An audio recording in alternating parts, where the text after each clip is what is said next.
네, 이번 강좌부터는 한국채택 국제회계 기준에 대해서 살펴보도록 하겠습니다. 자, 우리가 앞선 강좌에서 기업의 일반적인 회계 순환 과정에 대해서 살펴봤고요. 업종의 특성을 반영한 상기업의 회계 순환 과정 특성까지도 한번 살펴봤어요.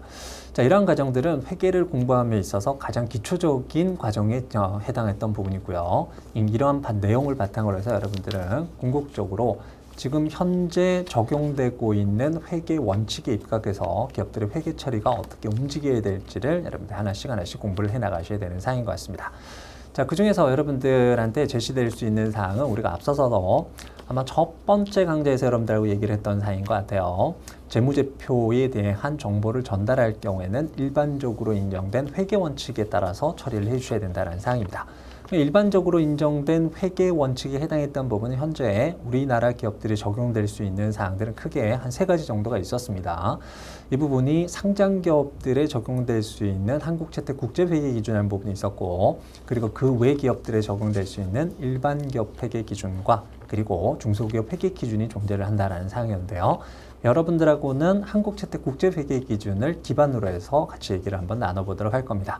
나머지 사항들은 여러분들이 공부하신 한국채택 국제회계 기준을 바탕으로 해서 차이점이 어떤 부분이 있는지 나중에 학습을 해나가시면 될 거니까 가장 기초적인 모양인 한국채택 국제회계 기준을 적용을 한번 해보도록 할게요. 자, 회계 처리에 있어서 오류의 가능성을 최소화하고 재무제표의 기업 간 비교 가능성 그리고 기관별 비교 가능성을 높이기 위해서는 일반적으로 보편 타당하고 합리적이고 인정되는 일련의 회계 관습, 회계 처리 기준, 즉 일반적으로 인정된 회계 원칙이 필요하다는 사항은 여러분들 학습을 하셨던 사항이고요. 회계 원칙은 지역적, 경제적, 사회적 환경에 따라서 각 지역마다 다르게 나타날 수가 있는 사항이었죠. 자, IFRS라는 부분, 통상적으로 우리가 국제재무보고기준이라고 지칭될 수 있는 부분인데 줄여서 국제회계기준으로 만들어 지칭을 합니다. 유럽을 중심으로 해서 국제적으로 통일된 회계기준 제정을 목적으로 국제회계기준위원회에서 제정한 회계기준을 의미를 하고 있는 사항이에요. 우리나라는 이 국제회계기준을 바탕으로 해서 한국에서 채택한 내용을 적용을 하고 있는데 도입 시점은 2011년 시점이었던 것 같습니다. 자, 이 부분을 먼저 여러분들하고 간단하게 조금 스토리를 한번 해보도록 할게요. 말씀드렸다시피 일반적으로 인정된 회계 원칙과 관련된 사항은 지역이 어디냐, 그리고 어느 시점에 해당하느냐, 사회적 환경적 특성에 따라서 다양하게 나타날 수가 있었던 사항이었습니다. 그럼 전 세계적으로 본다면 이 회계와 관련된 사항도 발전을 해온 곳을 보면 첫 번째는 유럽 쪽이 있고요. 그리고 두 번째는 미국 쪽이 존재를 하고 있어요. 과거에 유럽 쪽에서 회계 처리를 할 때 적용되었던 방법을 우리가 IAS라고 지칭을 하고 있었는데, IAS는 International Accounting Standard, 직역한다면 그냥 국제회계 기준입니다.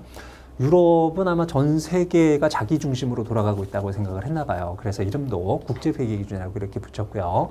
반면 미국의 경우에는 미국에서 제정된 회계 처리 기준이 적용되고 있었어요. 통상 우리가 US 갭이라고 지칭을 하는 부분인데, 아마 이 US 갭에 따라서 아마 회계사 자격증을 취득한 부분은 여러분들 통상적으로 알고 계시는 뭐 AICPA, USCPA 등등으로 지칭을 하고 있는 부분입니다.